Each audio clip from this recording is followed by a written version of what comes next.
ओम नमस्ते जी। आपका स्वागत है हमारे चैनल आर्य टू आर्य में। आइए आज नए विषय पे बात करते हैं। एक शब्द होता है अबोध,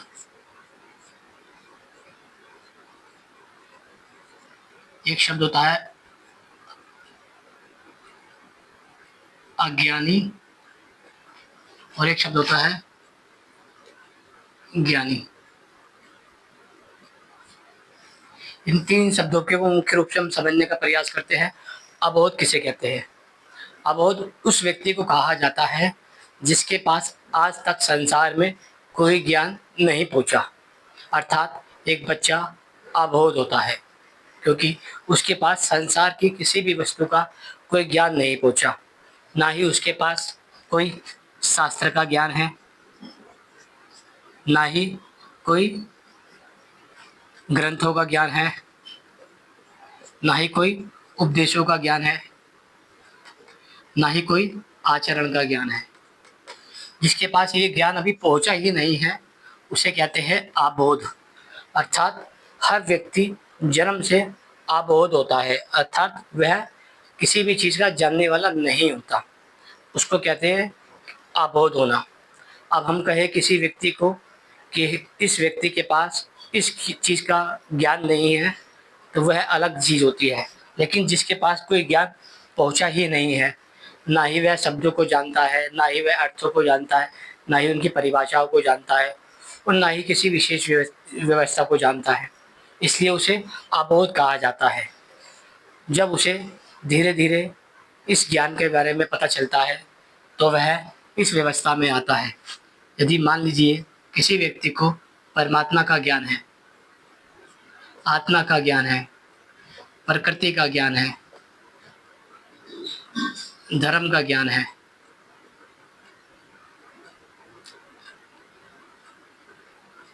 ग्रंथों का ज्ञान है, उपदेशकों का ज्ञान है,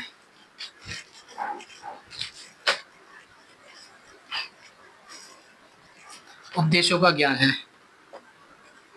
आचरण का ज्ञान है, तो उसे ज्ञानी कहा जाता है। अर्थात जिस जिस विषय में इनको जानकारी है तो वह उस इस विषय के ज्ञानी कहलाएंगे। अर्थात मान लीजिए कोई व्यक्ति है, उन्हें परमात्मा का तो ज्ञान है किंतु आत्मा का ज्ञान नहीं है, तो वह परमात्मा के नाम से ज्ञानी कहलाएंगे।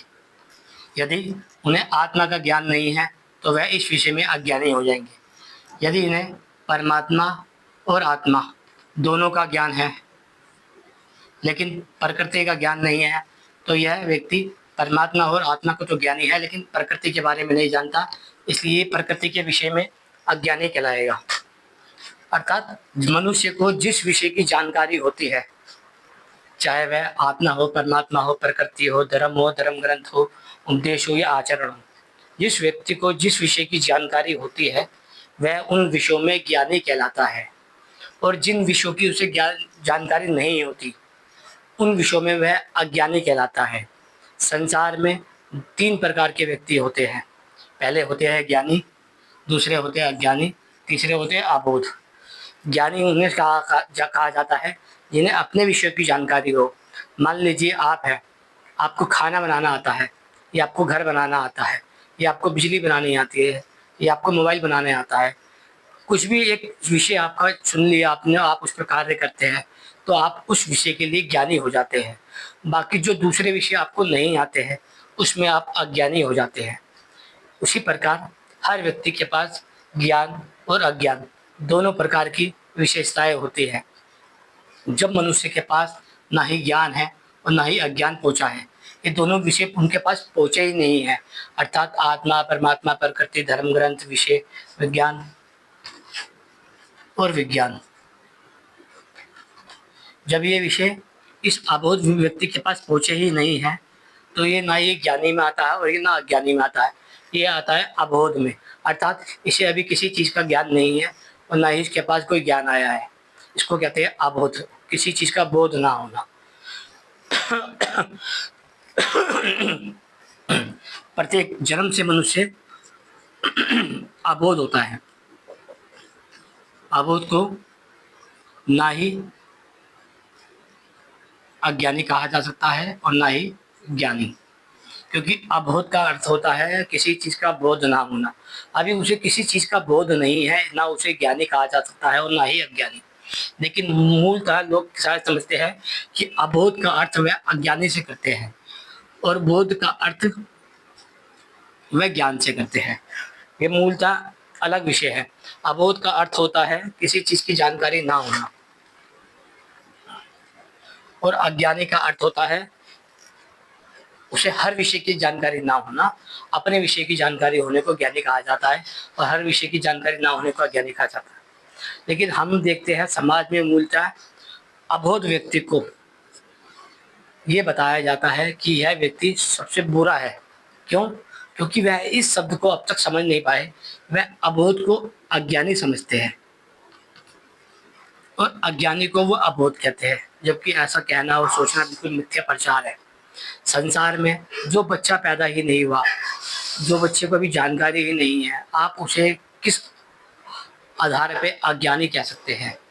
अज्ञानी तो उसे कहा जा सकता है जिसके पास विषयों की जानकारी ना हो, ना उनको विषय समझ आते हो, ना ही उसे कोई चीज़ समझ आती हो, उनको ही अज्ञानी कहा जाता है। आपने एक शब्द सुना होगा, उसे कहते हैं मूर्ख।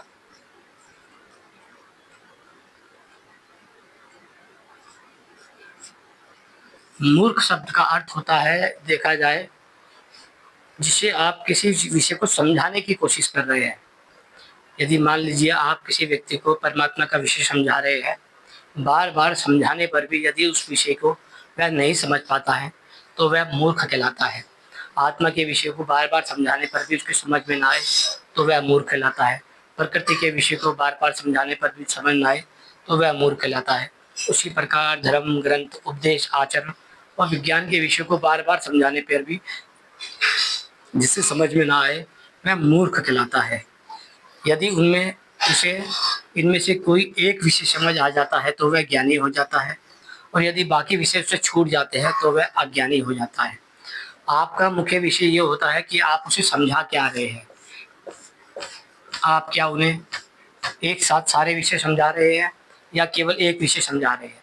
यदि आप उसे केवल एक विषय समझा रहे हैं तब भी उसकी बुद्धि में नहीं बैठ रहा है तो वह मूर्ख है। यदि आप उन्हें 10 विषय समझा रहे हैं और 10 में से यदि उसके एक दिमाग में बैठ गया है और 9 नहीं बैठे हैं तो वह ज्ञानी और अज्ञानी में आएगा। एक विषय बैठने से वह ज्ञानी हो गया है और 9 विषय ना बैठने से अज्ञानी हो गया। संसार में जब तक हम इन शब्दों को नहीं समझेंगे और इन शब्दों के अर्थों को नहीं समझेंगे तब तक लोग भ्रमित रहेंगे और परेशान रहेंगे। वे अबोध, अज्ञानी, ज्ञानी और मूर्ख व्यक्ति को वो एक ही कैटेगरी में कभी कभार रखने की कोशिश करते हैं कि वह अज्ञानी को और मूर्ख को और अबोध को एक ही पल्लड़े पे रख देते हैं और ज्ञानी व्यक्ति को वो एक ही पल्लड़े पे रख देते हैं, जबकि ऐसा समझना ही हमारे लिए भ्रांतिपूर्वक है। मुख्य रूप से आपको ये समझना चाहिए, जो ज्ञानी है, मान लीजिए कोई ज्ञानी व्यक्ति है, वह आपके सामने आ जाए और वह कानून का ज्ञान रखता है लेकिन डॉक्टरी का ज्ञान नहीं रखता। अब आप उस ज्ञानी से पूछेंगे कि आपको कानून की व्यवस्था पता है? तो कहेगा हाँ, मैं कानून की व्यवस्था में जानता हूँ। तो जो कानून की व्यवस्था को जानता है तो वह ज्ञानी है। लेकिन यदि आप उससे पूछेंगे कि आप डॉक्टर की व्यवस्था को जानते हैं तो वो कहेगा नहीं, मैं डॉक्टर की व्यवस्था को नहीं जानता क्योंकि मेरा विषय नहीं है ये। तो डॉक्टर की विषय को ना जानना वह है उनका अज्ञान हो गया और कानून की व्यवस्था को जानने से उनका ज्ञान हो गया। इसी प्रकार मनुष्य को जीवन में 2 प्रकार के व्यक्ति मिलते हैं। पहला होता है ज्ञानी, जो अपने विषय को जानता है, और दूसरा होता है अज्ञानी, जो आपके विषय को नहीं जानता है। जब आप इस व्यवस्था को समझ जाते हैं संसार की, तो आपको किसी भी व्यक्ति का समीक्षा आदि करने में बड़ा सरलता हो जाती है। यदि आप किसी अबोध व्यक्ति को ज्ञानी अज्ञानी में रखते हैं तो ये गलत है, ऐसा करना बिल्कुल गलत है। और यदि आप अबोध व्यक्ति को किसी मूर्ख की कैटेगरी में रखते हैं तो भी गलत है, क्योंकि मूर्ख व्यक्ति भी अलग होता है, अज्ञानी भी अलग होता है और अबोध भी अलग होता है। आज संसार में हर व्यक्ति के हाथ में कलम होती है, जो कलम से वह ग्रंथों की रचना करता है। अब हम क्या करते हैं, अपनी विवेक का इस्तेमाल ना करके, अपनी बुद्धि का इस्तेमाल ना करके केवल ग्रंथों में लिखी गई बातों को ही प्रचार करते हैं, जबकि ना उसे ठीक से समझते हैं और ना ही ठीक से समझने की कोशिश करते हैं। जैसे मान लीजिए महात्मा बुद्ध कहते थे, आपो, दीपो, भवा, अर्थात अपने दीपक स्वयं बनो। अब दीपक का अर्थ कई लोग लेते हैं चिंगारी से, कई लोग लेते हैं बुद्धि से, जबकि दीपों का अर्थ होता है प्रकाश, विवेक और मननशील। अर्थात व्यक्ति जब कहता है आपो दीपक भवा, तो इसका अर्थ होता है प्रकाश, विवेक और मननशील। जब व्यक्ति किसी से उपदेश सुनता है या किसी से कुछ संदेश सुनता है, तो उस संदेश को अपने पास आने के बाद उसका विवेक पूर्वक विचार कीजिए, उसका मनन पूर्वक विचार कीजिए और उसे प्रकाशित यानी कि बुद्धिपूर्वक विवेक कीजिए उसका। उसके बाद जो निर्णय निकलता है उसको कहते हैं आपो दीपक भवा। महात्मा बुद्ध उसी बुद्ध वचन में कहते हैं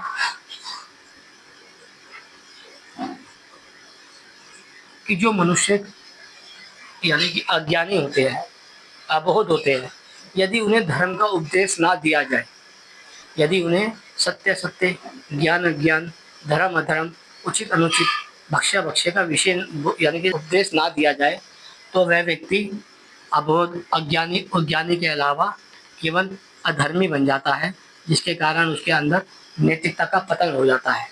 इसलिए महात्मा बुद्ध स्वयं कहते हैं कि इन मनुष्य के लिए हमें धर्म का उपदेश अवश्य करना चाहिए। यदि आप धर्म का उपदेश नहीं करेंगे, तो जिनके पास थोड़ा सा विवेक बचा हुआ है, उनका विवेक धीरे धीरे नष्ट हो जाएगा गलत स्थिति में जाकर। इसलिए जब हम कहते हैं कि आपो दीपो भवा यानी कि अपने दीपक स्वयं बनो, तो इसका अर्थ ये होता है पहले हमें दूसरे के उपदेश सुनने चाहिए, सही लगे तो रखने चाहिए, सही ना लगे तो छोड़ देने चाहिए। आपो दीपो भवा का मतलब ये बिल्कुल नहीं है कि बुद्धम शरणम गच्छामि, अर्थात बुद्ध की शरण में चलो, बुद्ध आपको ज्ञान देंगे। इसका अर्थ ये होता है, इसी शब्दों में उन्होंने दिया है, बुद्ध वचन के अंदर ये तीनों शब्द मिलते हैं, आपो दीपो भवा, धर्म का उपदेश और तीसरा बुद्धम शरणम गच्छामि। वैसे बुद्धम शरणम गच्छामि ये बुद्ध वचन का वो नहीं है, ये त्रिपिटक का हो सकता है। त्रिपिटक और बुद्ध वचन में मुख्य अंतर ये है कि जो बुद्ध वचन है वो महात्मा बुद्ध के अपने बोले गए हैं, और त्रिपिटक जो है वो बौद्धों के द्वारा बनाई गई है। बुद्ध और बौद्धों में ये अंतर है, जो बुद्ध के अनुयायी हुए वह बौद्ध कहलाए। अर्थात जैसे हम कहते हैं कि महावीर मुनि के अनुयायी जैन कहलाए, उसी प्रकार आप समझ सकते हैं कि महात्मा बुद्ध के जो अनुयायी थे वो बौद्ध कहलाए। बौद्ध आदि ने जातक कथाएं, अलग अलग कहानियाँ लिखी, उसी में त्रिपिटक आदि आती है, उसको ही त्रिपिटक कहा जाता है। बुद्ध वचन में कहा गया है धर्म का उपदेश मनुष्य को करना चाहिए, आपो दीपो भवा, अर्थात मनुष्य को अपने विवेक का उपयोग करना चाहिए। और तीसरा शब्द वह लिखते हैं उसके अंदर उपासक, कहते हैं जो उपासक व्यक्ति होता है उसे मांस का, हथियार का और नशीले पदार्थ का व्यापार आदि नहीं करना चाहिए, क्योंकि एक उपासक के लिए तीनों अमानवीय व्यवहार है। इसलिए ये ऐसा उनको नहीं करना चाहिए जो उपासक है। उपासक उसे कहा जाता है जो सृष्टिकर्ता की उपासना करता है। जब हम कहते हैं कि हम महात्मा बुद्ध को मानते हैं, तो इसका अर्थ ये होता है हम केवल महात्मा बुद्ध का त्रिपिटक आदि ग्रंथों को मानते हैं, बुद्ध वचन को नहीं मानते। जब आप बुद्ध वचन को पढ़ते हैं तो वह उसमें उपासक शब्द का उपयोग करते हैं, धर्म उपदेश का उपयोग करते हैं, आपो दीपो भवा का उपयोग करते हैं।